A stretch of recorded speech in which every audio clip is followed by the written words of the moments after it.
morning unity. Please rise as you are able.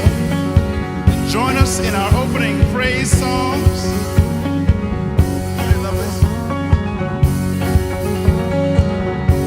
Here we go.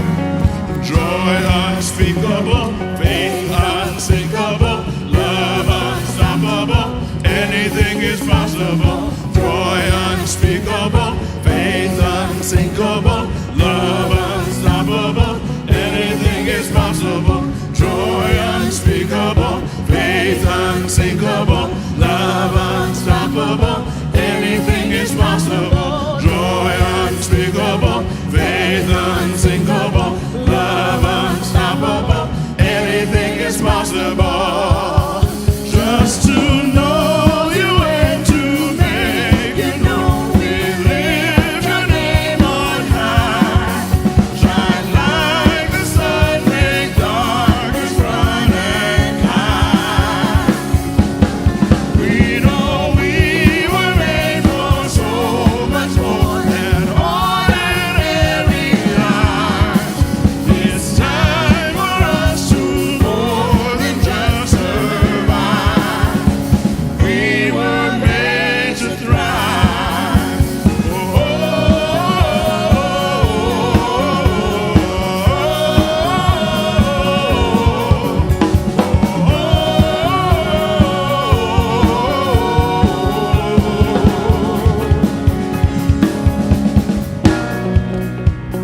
July weekend. We're so delighted that you're spending part of the holiday weekend with us. This is the time in our service where we get to welcome each other with a handshake, a hug, a holy high five, and if you don't want contact, give us one of these.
Joy unspeakable, faith unsinkable, love unstoppable, anything is possible. Joy unspeakable, faith unsinkable, love unstoppable, anything is possible. Joy unspeakable, faith unsinkable, love unstoppable, anything is possible. Joy unspeakable, faith unsinkable, love unstoppable, anything is possible.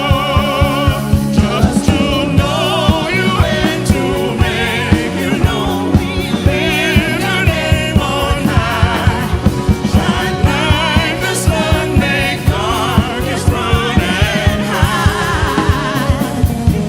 We know we were made for so much more than ordinary lives. It's time for us to more than just survive. We were made to thrive. Yes, we were made to thrive.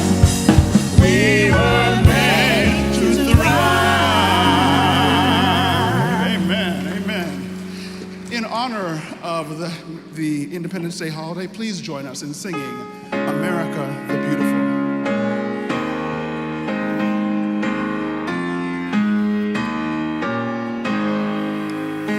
Oh, beautiful for spacious skies, for amber waves of grace.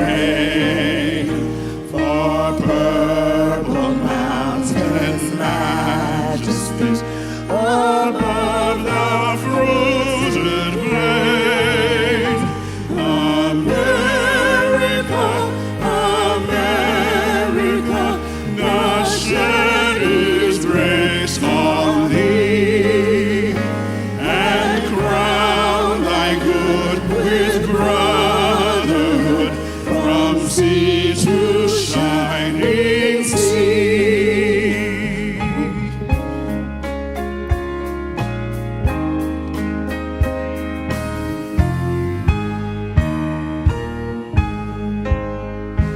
Oh, beautiful for pilgrim feet whose turning passions stress, a thoroughfare for freedom lead across the wilderness. America, America, God with thine every flaw, confirm thy soul in self-control, thy liberty in law. Oh, beautiful for patience dream that sees beyond the years, thine alabaster seas gleam, undimmed by human tears. America, sweet freedom far and wide, with faith increase our call for peace, and loving be our guide. With faith increase our call for peace, and loving be our guide. Please be seated. If you're not in relationship with another human being on this planet, you can leave the room for the next 60 seconds. What? You're all still here? I must be in the right place. You know, we have this wonderful opportunity at Unity of Houston to learn and expand. We have some courses that are available called Positive Discipline. You think that may be trying to wrangle your 3-year-old into finally doing what you've asked, or nagging your 13-year-old until they finally pick up their room. But what if we look at it from a different perspective? What if we think of discipline as actually learning a new area, learning new skills? Better yet, what if we apply the term of the root, disciple, and choose to develop ourselves and grow and learn so that we may model for others to act accordingly? You have that chance in Positive Discipline classes here at the church the second Sunday of every month, starting next week. They'll be after the service from 12:30 to 2:30. Childcare is available. You must register in advance for childcare. You'll have light refreshments available, and you will learn so much about how to interact and how to communicate with others in your life. We look forward to seeing you, and you have a great one. Ladies and gentlemen, boys and girls, and children of all ages, you are invited to the Youth and Family Ministry Under the Big Top event. It will be on July the 13th from 11 to 1 in the Pyramid. Hi, Chipper the Clown. There will be clowns there. And balloon artist and a magician. We'll also have 3 rings of fun with face painting and carnival games. Oh, and did I mention the food? There'll be popcorn and hot dogs there. So there is no cost for this event, but a love offering basket will be available. And I know you have a lot of love in you. So bring your family, bring the neighbors, everyone is invited. Volunteers are needed for this huge event. So you can sign up at the YFM table in the lobby or contact Stephen Krugler through the church office. So I will see you under the big top. That's July the 13th from 11 to 1 in the Pyramid. I'll see you there.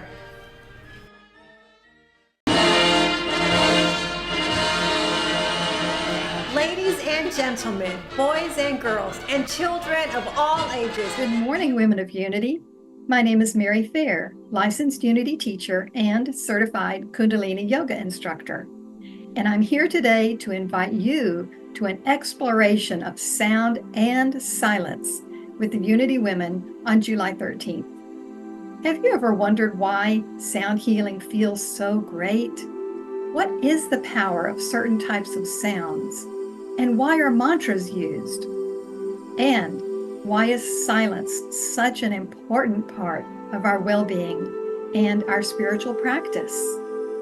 Join us on July 13th to learn more about sacred vibrations, to experience healing sounds from a crystal bell to chakra bells to the gong. Discover the symbolic meaning of the Om symbol and why it's such a widely used mantra. And learn firsthand why Charles Fillmore advocated sitting in the silence. This is open to all women, and I'm looking forward to seeing you at this experiential gathering. Namaste. Greetings, everyone. It's Carla of The Financial Truth with Carla Cargill, and I am excited and I am looking forward to sharing with the Unity of Houston family and friends on July 14th. I will be discussing wealth, prosperity, and the abundant life. I will be sharing with you techniques that I believe will empower you, equip you to live the life of wealth, prosperity, and abundance. And we will be sharing and talking about John Randolph Price and his book, The Abundance Book, and we will be featuring the 40-day prosperity plan. So I have a personal understanding and connection with the author. So I'll look forward again to sharing with you on July 14th. Thanks for joining me. I look forward to seeing you. Peace, blessings, and prosperity to all.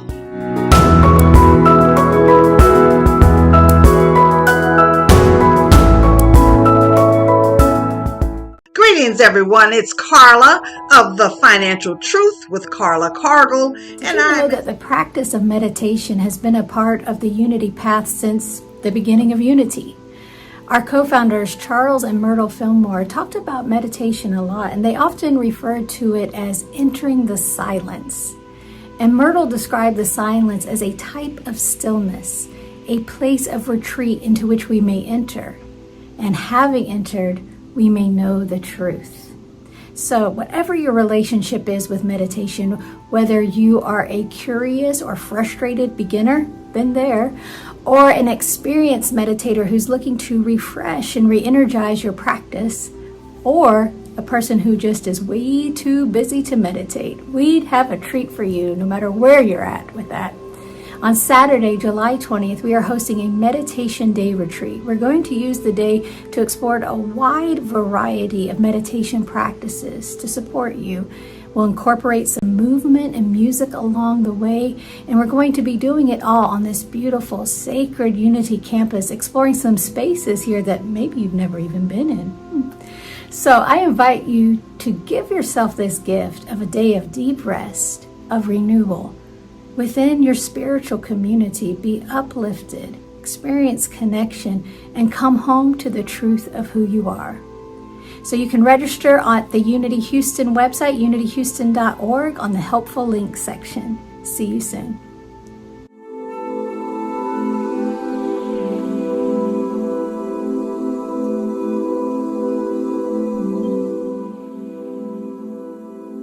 Go from the circus to meditation.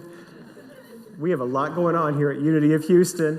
Thanks for being with us today. I do have a few more things I want to let you know about. Hey, who wants to go to Ireland with Michael Gott?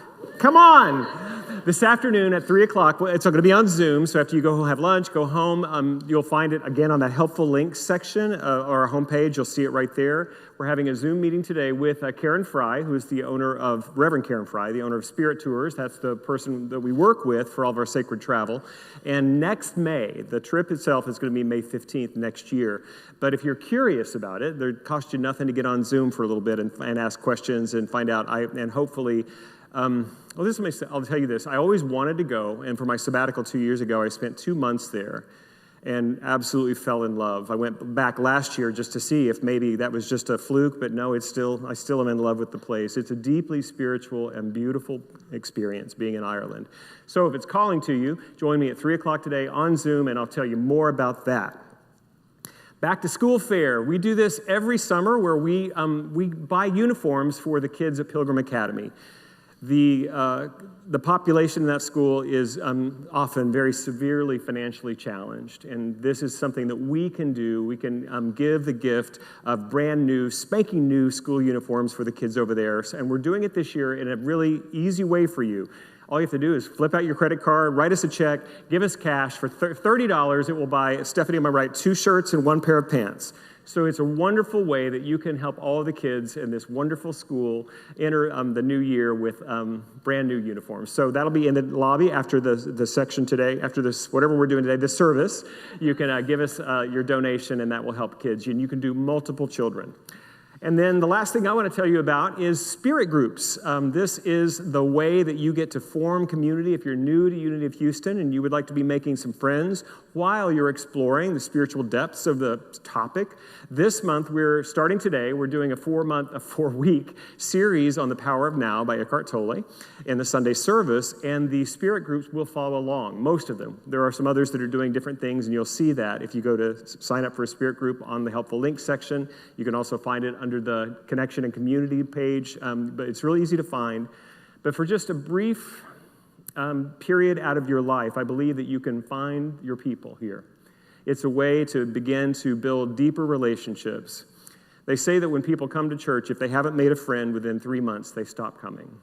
And I know many of you are in that 3-month window right now. This would be an opportunity for you to step in a little deeper and find a friend who shares maybe your spiritual value and your vision. So I hope you will look at it. There are the times that the groups meet, lots of options there. So do that today. Today is the day that we're going to sign up. This is the first week that spirit groups are meeting.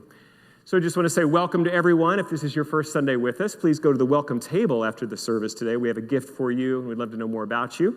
And if you're watching online, you can fill out the connection card right there at whatever platform you're watching on. It's really easy to find it. We have one change in our announcements for all the events that we've talked about today. We've had the passing of a dear and longtime member of our community, Robin Schrader-Wilson, has passed away after just a beautifully, gloriously lived life. When I got the news, she had an aneurysm and did not linger. I'm sad. I love Robin. We all love Robin, but I feel like she's the exemplar of someone who lived these principles and lived a full, generous, abundant life, and when it was time to go, she did not linger.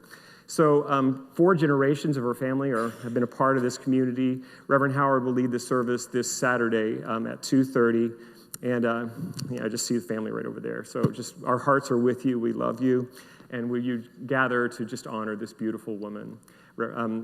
Because of that, we will not be having Unity Women this Saturday, as the beautiful thing that Mary had talked about. We'll reschedule that so more people can attend Robin's service this weekend. So with all that love and all that appreciation for our beautiful Robin, let's go into our hearts as we prepare for meditation with this song.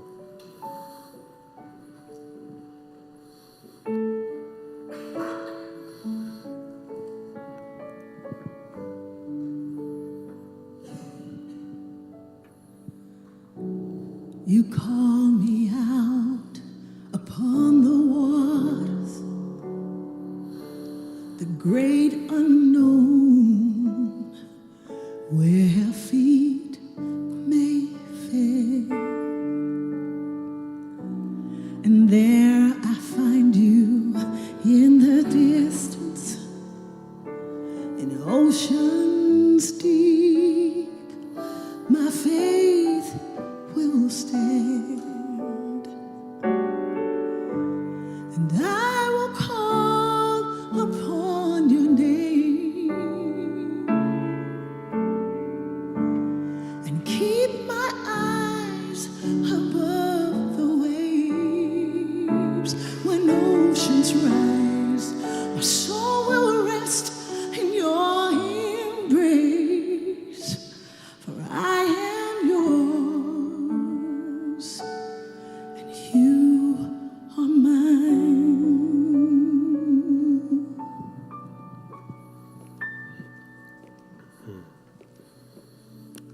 invite you now to close your eyes if you haven't already. And to begin our meditation, invite you to simply bring all of your awareness to the next breath. Follow the breath as it enters and leaves your body, and then do the same for the next.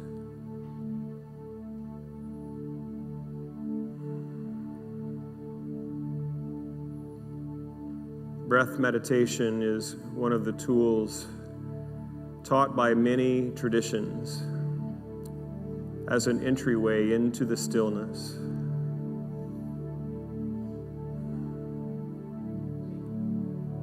And we often use spatial metaphors. We talk about going within,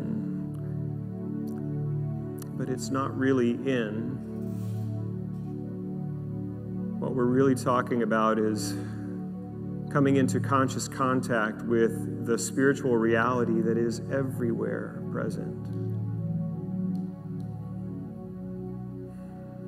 Our lives are busy. We have so many things we do. The body has so many demands upon it and needs. The mind is always thinking about all of it. And so the simple, gentle, focused awareness on the present moment is something we don't give ourselves often enough. And right here and right now, as we breathe together,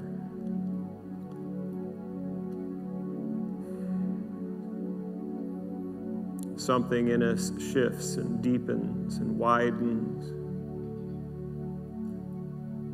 because we're here.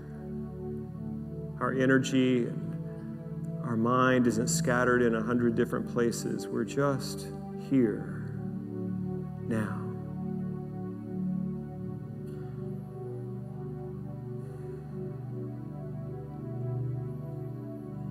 That song that Siobhan so beautifully sang. When oceans rise, I will rest in your embrace. That the presence of the divine is already within us and already surrounding us, is in every moment, in everything, in every person. And when we stop, when we pause, we can rest in the embrace of divine love, power, peace, abundance, and joy. Those things are not dependent upon outer circumstances or conditions. They are native to us. They rest within us. And as we rest within the infinite, we experience those qualities right here, right now. Love is here,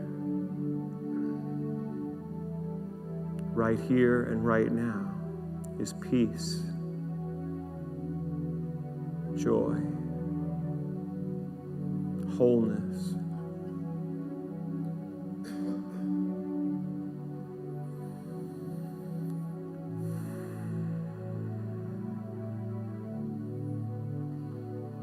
In this simple practice of mindful breathing and stillness, we enter into what Jesus described as the kingdom of God within.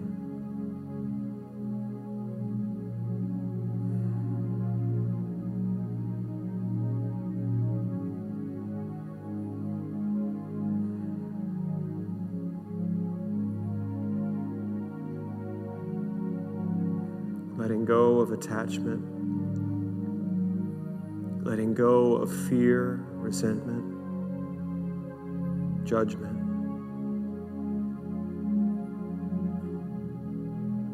In this breath, I am made free. I am made whole.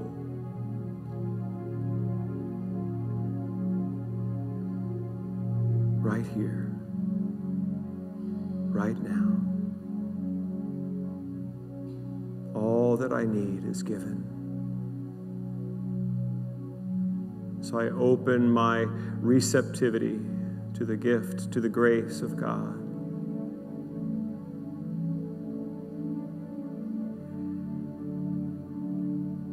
And rest in this embrace.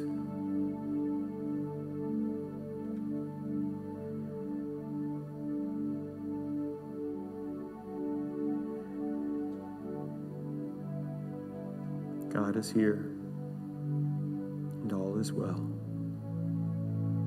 Amen.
Thank you, Siobhan.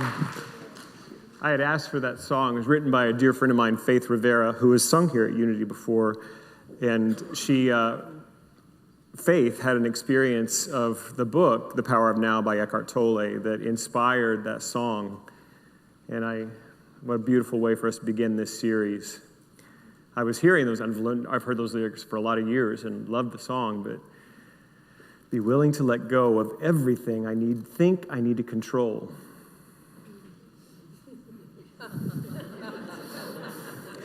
I don't think that lyric was in there before. I don't know. Does anybody else struggle with that? And the more chaotic the world becomes, the more my ego wants to control to keep me safe. Yeah. I think I'm good at it. I'm really not. That trying to control and manage conditions leaves me exhausted and brittle. But surrender into this life of God that I'm already a part of, then everything just opens up and we're free. And the outer conditions will be what they're going to be. And we do teach that as we begin to work in coherence and harmony with spiritual laws, we can reshape the conditions of our lives in a way that is more, it just matches who we are. And we can have a life of freedom and abundance and fulfillment, absolutely, but not by controlling things, but rather by surrendering into the power that is already here. You know, I use the word God to describe it or to name it, but I like what, I've been using this quote, I forgot. This actually comes from the road manager for AC/DC. I can't remember his name right now, but he says, God is just the blanket we throw over the mystery so we can have something to point at. Isn't that big for a road manager for AC/DC? I know. Pete Holmes, the stand-up comic, does a whole thing on that, and recently, actually, I want to say this.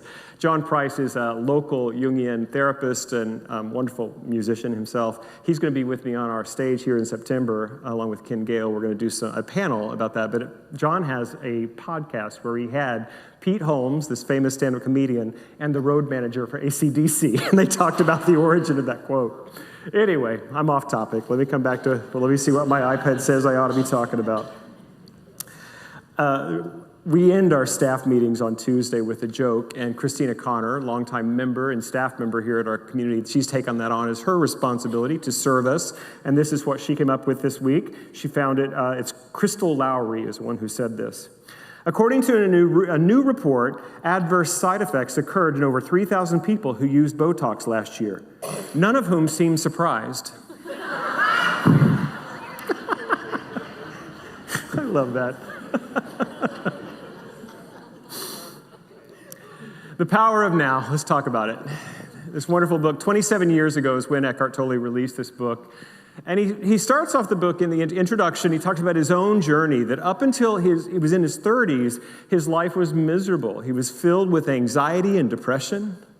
And he found himself, he's Dutch, or is he German? German by birth, and he grew up there, but he was living in the UK, found himself in a park just at the depths of misery and was contemplating ending his own life. And he could see no point in any of it. And he had what I guess could be described as sort of a spontaneous awakening. And this is what he says happened. In quotes, I cannot live with myself any longer. This was the thought that kept repeating itself in my mind. Then suddenly I became aware of what a peculiar thought it was. Am I one or two? If I cannot live with myself, there must be two of me, the I and the self that I cannot live with. Maybe, I thought, only one of them is real. That's deep. The title for today's talk is the title of chapter 1 in The Power of Now, the book, You Are Not Your Mind. Is that news to you? If you've been around Unity or other traditions, we are a Christian church with a Hindu soul. I sometimes say we have a door open to the beautiful teachings of non-duality and oneness that come from the Eastern traditions. And this is where this idea has really been most taught, is that we have a mind, but we're not our mind. There is a deeper reality.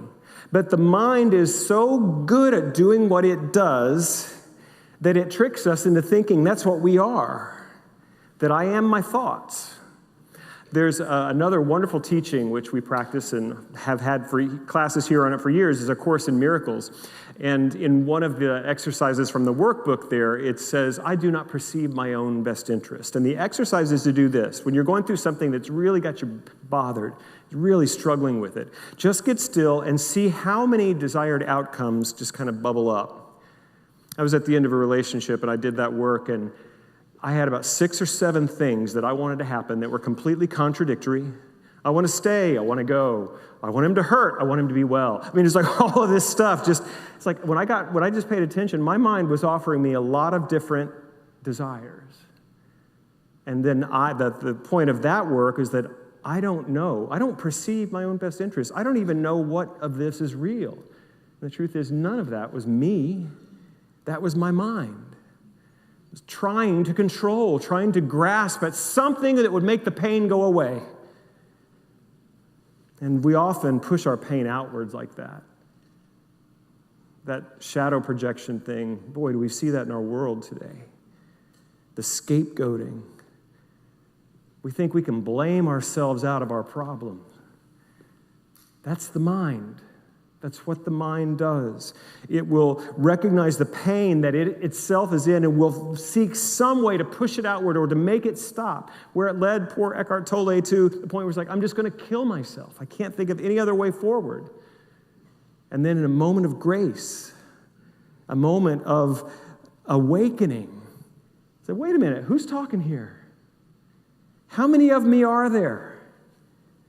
Who is this one that says that it can't live with myself? What the Eastern mystics and teachers would talk about is developing witness consciousness. That we think about the clouds, think about white clouds crossing a blue sky, and each cloud is a thought. Now, we can be in that thought, and we can think that we're that, but what we truly are is we are the blue sky across which the white clouds pass. And how do we get in touch with that observer self, that witness consciousness? By being present. That's the whole point of meditation, which we teach, we practice, because it is the only way to let the mind just have a few minutes off. Take a 20-minute coffee break. Mind, I'm going to just be here and be present. And Eckhart so beautifully teaches in the book, not only are we going to be present, we're going to be presence, which is the ultimate reality. Presence is what we truly are. Now we have, as my friend Allie Benjamin says, we're taking God on a joyride by taking on a human body in human lifetime. God wants to say, what would it be like to be Michael Gott? Let's go find out. It's been quite a ride. I wouldn't say joyful all the way. But that's what we teach, is that we're one with God. We are God's own expressions, and that we're here to explore the universe from this perspective, from your perspective, and to learn and to grow and to find out all the ways in which we've been tricked into believing the illusion, the lie of human conditioning. There's great freedom in it. But we got to let go of everything that stands in the way of that truth to achieve spiritual freedom. From another passage in A Course in Miracles, Jesus says this, there is nothing about me that you cannot attain. I have nothing that does not come from God. The difference between us now is that I have nothing else. Do you feel that?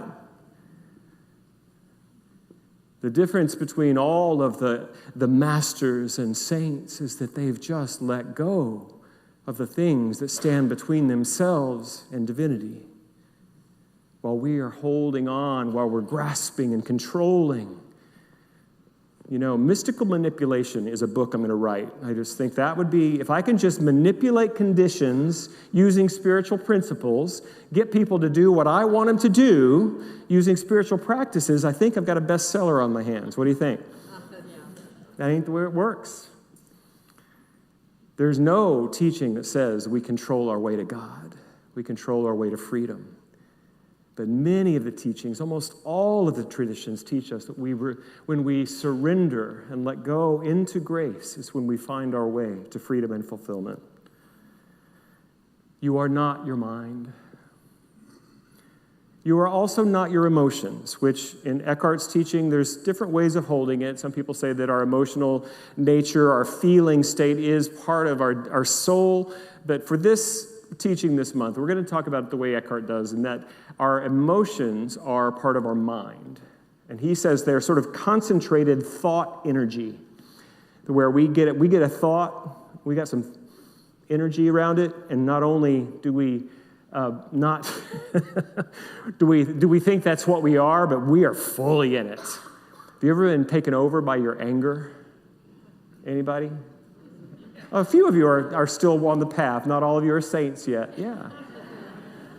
And when you get taken over by that strong emotion, you disappear. It's just you're that thing, you're that feeling. But as we begin to do this work, and believe me, it's work, and believe me, it takes time to unwind and to let go. I've talked about this, not particularly about the power of now, but about meditation. Man, I felt like the conditions of my life in my 20s and 30s, it was like it just had me like a ring through my nose, just pulling me around the world. I was always just out there with all this energy. And when I was driving in traffic or having a conversation with my boss, I was just all out here. And what meditation gave me was like a 3-second buffer, where before I reacted to the thing that just happened, I could just observe it and then have my reaction. But sometimes I wouldn't even have a reaction. I would just respond. Or, no, this was a miracle and this started happening, do nothing. It's amazing the miracles you will achieve in your life by stop doing something and start doing nothing for a little bit. It's incredible the change that made. Here's what Eckhart writes about emotions. If I can get to it, there we go. Oh, the question, I love also in the book, if you haven't read the book or if you haven't reread it, I really encourage you to get it, and I really encourage you to join a spirit group so you can go deeper in this beautiful teaching. And it's all questions and answers. I think they're actual questions that came to him in his teaching sessions, but at the beginning of every section, there's a question. Somebody asks, and the question in this one was, what about positive emotions? And this is what he writes. Love, joy, and peace are deep states of being, or rather, 3 aspects of the state of interconnectedness with being. As such, they have no opposites. This is because they arise from beyond the mind. Emotions, on the other hand, being a part of the dualistic mind, are subject to the law of opposites. This simply means that you cannot have good without bad. So in the unenlightened, mind-identified condition, what is sometimes wrongly called joy is usually short-lived pleasure. Pleasure is always derived from something outside of you, whereas joy arises from within.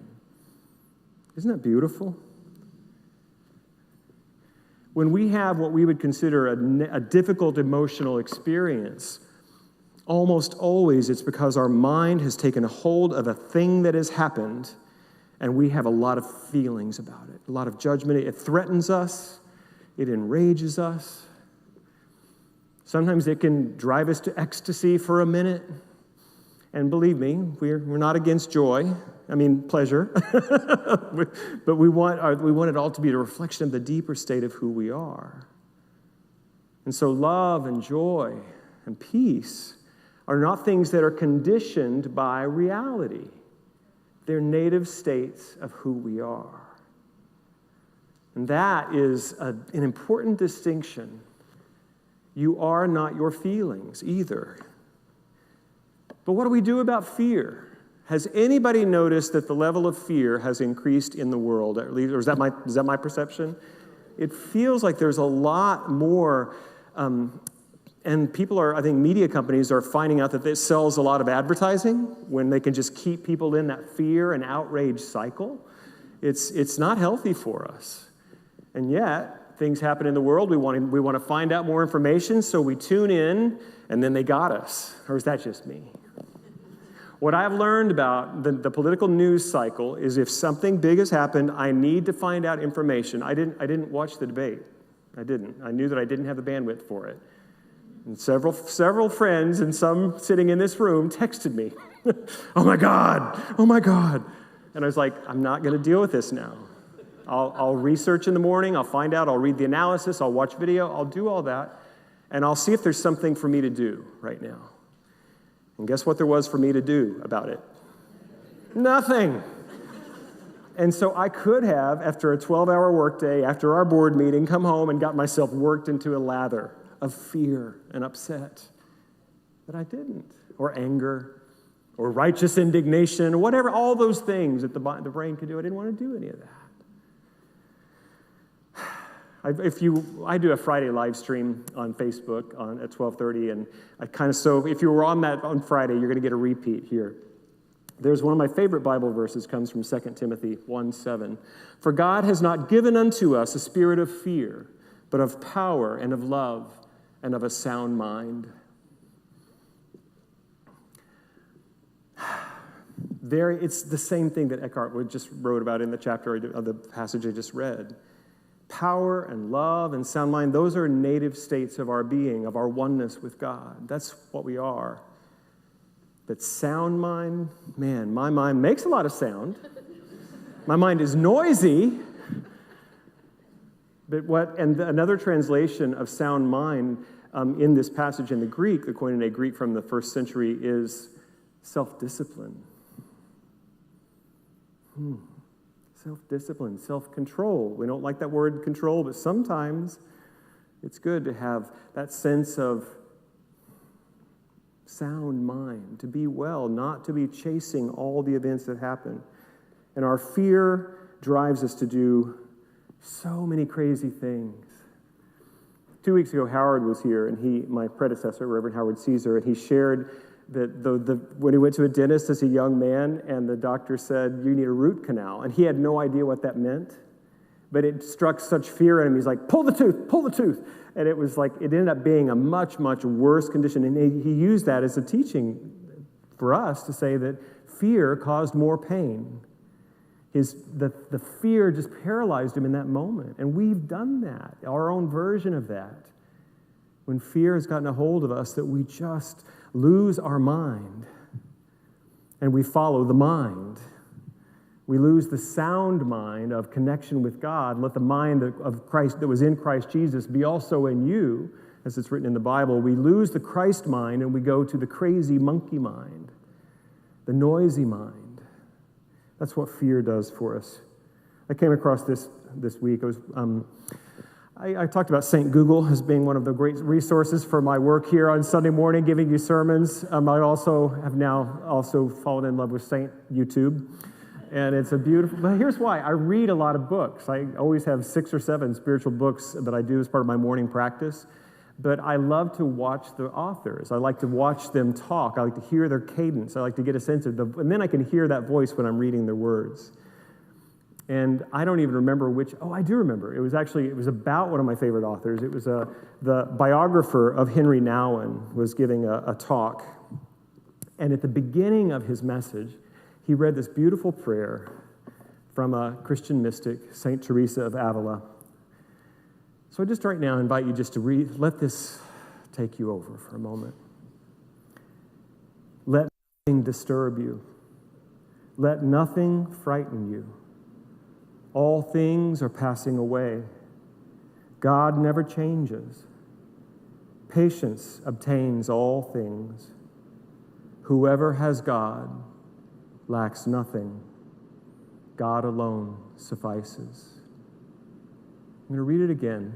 Just as the rain just began outside here in Houston, just feel this wash over us. Let nothing disturb you. Let nothing frighten you. All things are passing away. God never changes. Patience obtains all things. Whoever has God lacks nothing. God alone suffices. Isn't that a beautiful antidote for our fear, for our crazy mind that wants to take us in all of these different things? Well, have you tried this? Have you thought about this? Go do that. He's the problem. Go do that. It'll do all of that chatter that takes us out of what the truth is that God's here. The life of God is living itself fully and freely as you and as me. There's nothing you have to go find. There's nothing you have to get good enough. It's not about following the rules or asking a Savior to save you from your sin. It's not about that. It's just here. It's present. And when we get in touch with that truth, the fear has no power over us. The rain is just, it comes and it goes and it passes. There were 3 sermons I wanted to give you today. That was the first one. Now we'll start number 2. No. I wanted to talk about the 4th of July and why we would have an American flag on our stage if we believe in the separation of church and state. And I want to talk about that. I wanted to continue to talk about this vision that has become so real for me about how Unity of Houston can become a welcoming island, a place of refuge and skill building for us to begin to rebuild the social fabric in our lives and in our circles as a part of the healing of humanity. I wanted to talk about that too. And I want to talk about this great book, The Power of Now. Let's talk about America for a second, shall we? There are a lot of churches that are nationalistic in the way that they do things. And they offer voter guides. Do you know about that?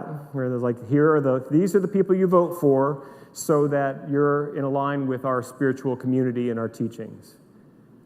We're never going to do that here, ever. We respect the wisdom of spirit within you to find your way, but we do encourage you to get registered and vote, because this is the way that we get to bring our values into the public sphere. Politics is about policy. It's the agreements we make on how we're going to live together as a city, as a county, as a state, as a nation, as a world. And it's important. But here's something I found. Thank you, St. Google. This may have been St. Facebook, now that I think about it. This is from a Christian pastor. His name is David Hansen. And he talks about the difference between patriotism and nationalism. Patriotism is the love and affection for one's country stemming from the ideas and values of that country. Nationalism is the love and affection for one's country stemming from the belief in the superiority of one's own country. Patriotism views the nation as great insofar as it lives into its stated values. Nationalism views the nation as great regardless of whether it lives its values. Patriotism looks forward to the future as an opportunity to more completely live out our collective values. Nationalism looks to the past as a golden era and strives to return to it. In patriotism, criticism and protest are opportunities for improvement. In nationalism, criticism and protest are unacceptable and perhaps treasonous. Patriotism appreciates the good in other nations. Nationalism views other nations as threats and inferior. And lastly, patriotism can be a spiritual virtue insofar as the national ideals coincide with this one: love thy neighbor. Nationalism is idolatry. I'm a patriot. What are the values that America stands for? Equality, freedom, justice. When the Declaration of Independence was signed, when the colonial leaders decided that the old way of monarchy and taxation without representation is not just, and something new had to happen, I believe they brought forth a new possibility in the way we can live together. And it's not been perfect or easy, and it's still got lots of problems. Just a few lines down from the "We believe all men are made," It's self-evident that all men are created equal. There's a line about the savage hordes of the Indians, is what it talked about. I can't remember the word. I've blocked it from my mind. Savages. Yeah, that was the word. They called them savages. All men are created equal. Doesn't mention women. We know they meant women too. And now there's these savages. So right in the beginning, it became clear the ideals were good. We haven't lived into them yet. That's why we've had to amend the Constitution to abolish chattel slavery, to give women the right to have voice in our system. And we continue to work it out. So if you see a flag on stage at Unity of Houston, it's because we believe in the values of equality and justice and individual freedom. But we're not here to say that America is the only nation that God has blessed, or that we are somehow exempt from, you know what I'm saying? Some of the language that you might hear in other churches. So I need you to hear that. What we're trying to do is different.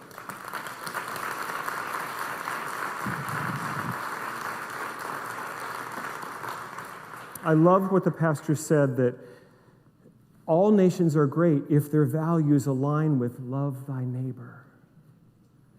In the Hebrew tradition, the way that our collective way of being together was really judged of value is how do we treat the orphans, the widows, and the stranger? And that is the Jewish tradition. How are we treating the orphans, the widows, and the stranger, those who have no power? There's a movement to put the 10 Commandments in classrooms. I know you know about that. I think they should look at the Beatitudes.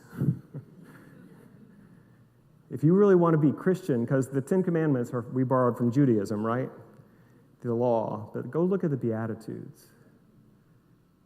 Blessed are the meek, for they shall inherit the earth. Blessed are the peacemakers. They shall be called the children of God. But we're not going to put, if I had my way, we would not put any one religion's documents in a public place like that. It's not the appropriate place for it. But definitely not in that way. But how are we treating? And Jesus was very clear on this too, spoken many times, is whatever you've done unto the least of these, my brothers, you've done unto me. How are we treating those who have the least amount of power and privilege in our culture? That's the divine, that's the hallmark of whether or not we're living a spiritual quality in our public life. How are we treating those who have least power? The scapegoating that we now see against immigrants and trans people, that's all it is just scapegoating. People have a feeling that something is wrong in my country. They must be the problem. They must be the problem. And leaders will use that to their own power. In this election season, with all the unknown and all the uncertainty, I'm going to invite this church to do what you need to do individually, but let's see how we can align with love thy neighbor. How can we align with oneness, with our name, unity? How can we begin to do that? Oh, I'm talking a lot. I told you there were 3 sermons. I'm almost done, though. Thank you. There's also St. Podcasts.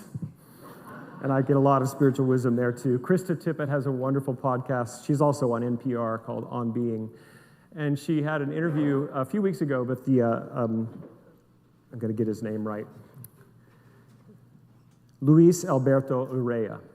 He's an author and also a professor of literary things. What is it called? There's a word there. There's a noun form of that's escaping me in a moment. He is a progressive liberal, born in Mexico to Mexican father, American mother. He said the border not only went down the middle of my family, it went through the middle of our house. There in Tijuana, his mother was in the kitchen, that was America. His father was in the living room, that was Mexico. He went to do some research and do some journalism around the border. He was really worked up about the way, because in his mind, the Mexican people were honorable, and all the people he revered in his early life were Mexican, and now they're being portrayed as being, you know what they're being portrayed as. And so he went there, and he met some of the Border Patrol agents, and he said, I didn't like them, and I didn't want to like them. They were the enemy. But then guess what happened when we got to know some of them? I don't know if you know this, but in the southern border, many of the immigrants die making the crossing because there's not enough water and the heat is unbearable. The Border Patrol constructed on their own dime these towers, and there's a sign there in Spanish and other languages that says, if you push this button or call this number, we will come and we will rescue you. And they do. They arrest them because that's their job. They're police officers. And he Luis found out about all these things, and he got to know that these are good men and women trying to do the right thing in a really difficult situation. And at the end of it, he's describing, he's like this one guy who's in, South Texas, rancher family, and he's like, man, I hate to say this, but I love you. And the guy said, well, I kind of like you too. That's where the healing occurs. When we begin to see that we're all doing our best to try to address the situations as we can so that we can make a better world for all of us. I've talked about this a lot too. I've never seen it in poetry form, and I'll close with this. From Edwin Markham. Thank you, Penny Beaker, for sending me this. He drew a circle that shut me out. Heretic, rebel, a thing to flout. But love and I had the wit to win.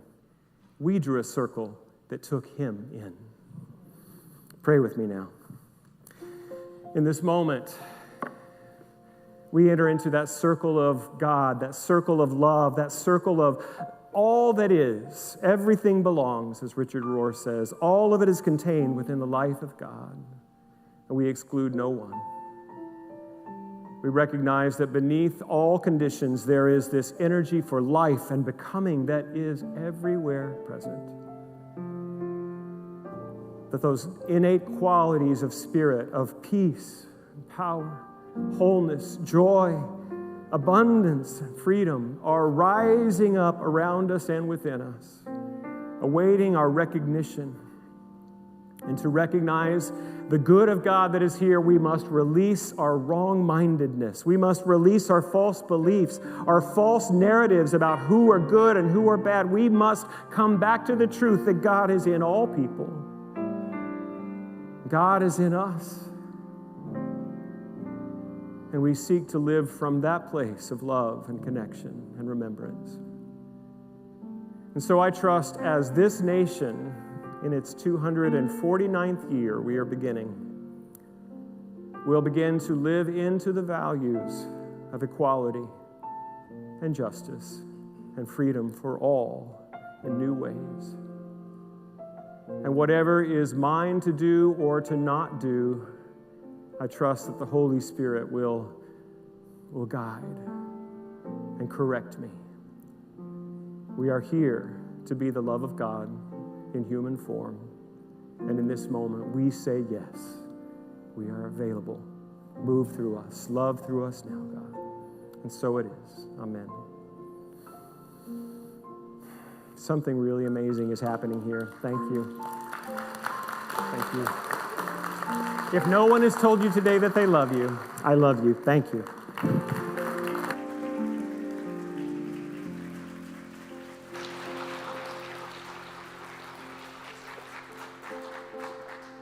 Okay, so I knew he was good, but to do 3 sermons in one and then have the rain obey him for a poem, I mean, we're pretty blessed by Reverend Michael, aren't we?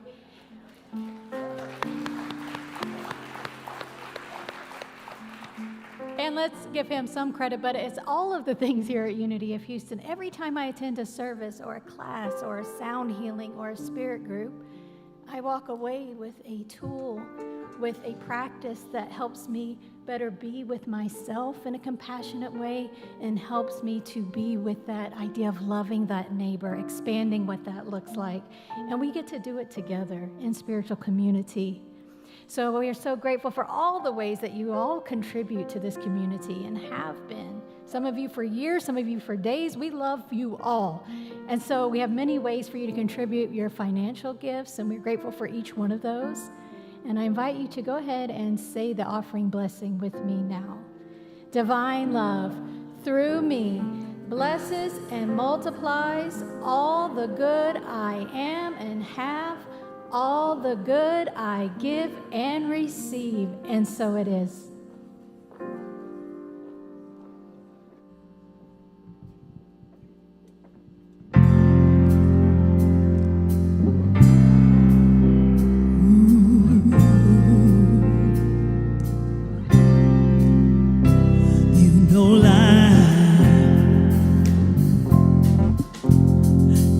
Its ups and downs, turns a pretty face. an ugly frown. It seems like when I fix one thing, another one comes, clouding up my vision, but I can feel the sun. I believe that I can do this. I know that I can win, just as long as I have this love within. I believe that I can make it. I can make it through the night. I believe that I can walk on with my head held high. I believe that I am special in every way. But in order to have my victory, I've got to believe. Oh, yeah, yeah. I have to see myself at the finish line. Oh yeah. I have to visualize that everything will fall in line. Oh yeah. I have to visualize the land riding through the storm. I got to trust in my Father and open up my arms. I believe that I can do this. I know that I can win, just as long as I have His love within. Oh, I believe. Oh, I believe I can walk on with my head held high. I believe that I am special. Oh, yeah. But in order to have the victory, ooh, heartbreak and heart pain, being let down, no one's around. I believe I can. I receive I can. And now I'm walking right into my victory. I believe that I can. I believe I can walk on with my head up high. I believe that I am special. There's nobody like me. But in order to have my victory, everybody help me say, oh, I believe that I'm gonna walk on with my head high. I believe that there's nobody like me. But in order to have my victory, I've gotta believe.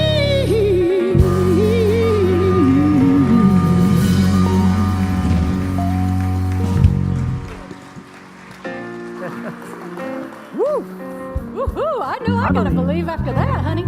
So it feels pretty nice and cozy in here. Maybe you don't want to leave just yet. So we have a couple of tables for you to visit out in the lobby to donate to our Unity and Community Back to School Fair and to sign up for a spirit group. Our Unity prayer partners will also be available down front for you to pray. So I invite you to stand as you're able as we close our service by singing our peace song.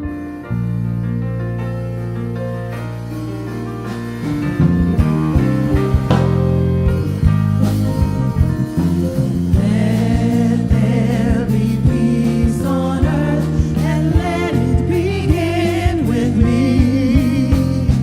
Let there be peace on earth, a peace that was meant to be, with God as creator.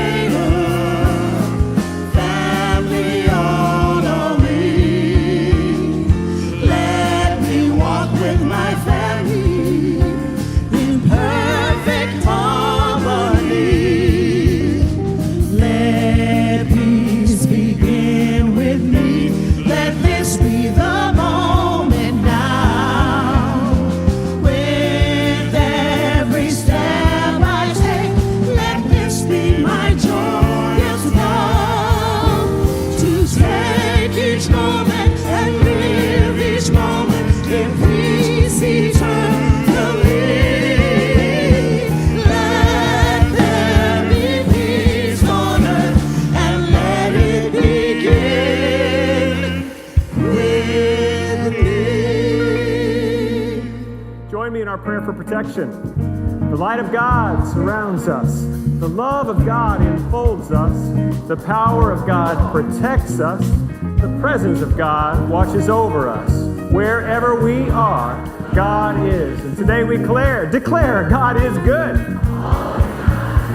I declare.